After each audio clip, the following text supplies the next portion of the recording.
শেখ হাসিনা পালিয়ে গেছে, শেখ হাসিনা নাই, শেখ হাসিনা চলে গেছে, শেখ হাসিনা পালায় না।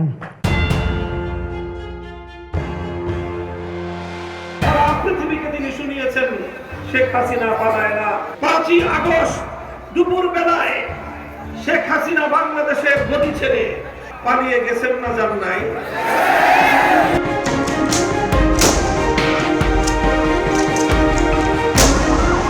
5 আগস্ট ছাত্র জনতার আন্দোলন চরমে।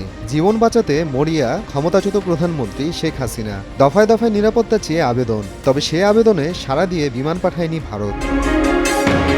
শেষমেশ বাংলাদেশের নিজস্ব বিমানে করেই শেখ হাসিনাকে পাঠানো হয় দিল্লি। কিন্তু এই পুরো ঘটনায় ওঠে একাধিক প্রশ্ন। হাসিনার অনুরোধ সত্ত্বেও কেন সরাসরি পদক্ষেপ নিল না ভারত? কারণ কি শুধুই কূটনৈতিক, নাকি এর পেছনে ছিল অন্য কোনো পরিকল্পনা?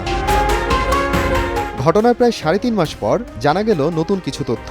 এ প্রসঙ্গে একটি নিবন্ধ প্রকাশ করেছে মানবজমিনের রাজনৈতিক সাময়িকী জনতার চোখ। হাসিনাকে নিতে ভারত কেন বিমান পাঠায়নি শিরোনামের নিবন্ধ থেকে জানা যায়, উত্তাল ঢাকায় প্রাণ রক্ষার তাগিদে বারবার ভারতীয় কর্মকর্তাদের কাছে বিমান পাঠানোর অনুরোধ করেন শেখ হাসিনা। ঢাকার কোনো বিমানে চড়তে নিরাপদ বোধ করছেন না বলেও ভারতের নিরাপত্তা উপদেষ্টা অজিত দোভালকে জানান তিনি।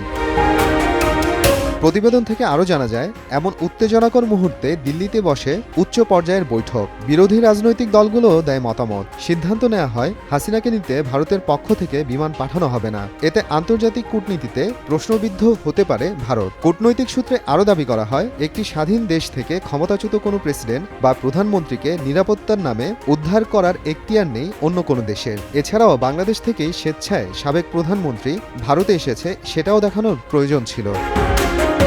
গণমাধ্যমে প্রকাশিত প্রতিবেদন থেকে জানা যায়, সে সময় গণভবন থেকে মাত্র 45 মিনিট দূরত্বে ছিল আন্দোলনকারীরা। পরিস্থিতির চাপে ব্যাগ গোছানোর জন্য খুব বেশি সময় পাননি শেখ হাসিনা।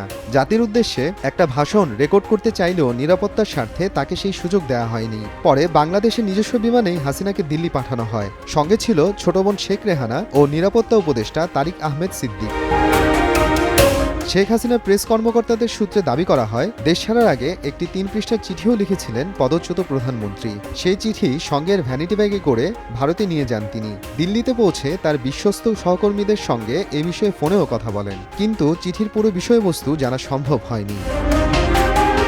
মোহাম্মদ আফরানুল ইসলাম, সময় সংবাদ।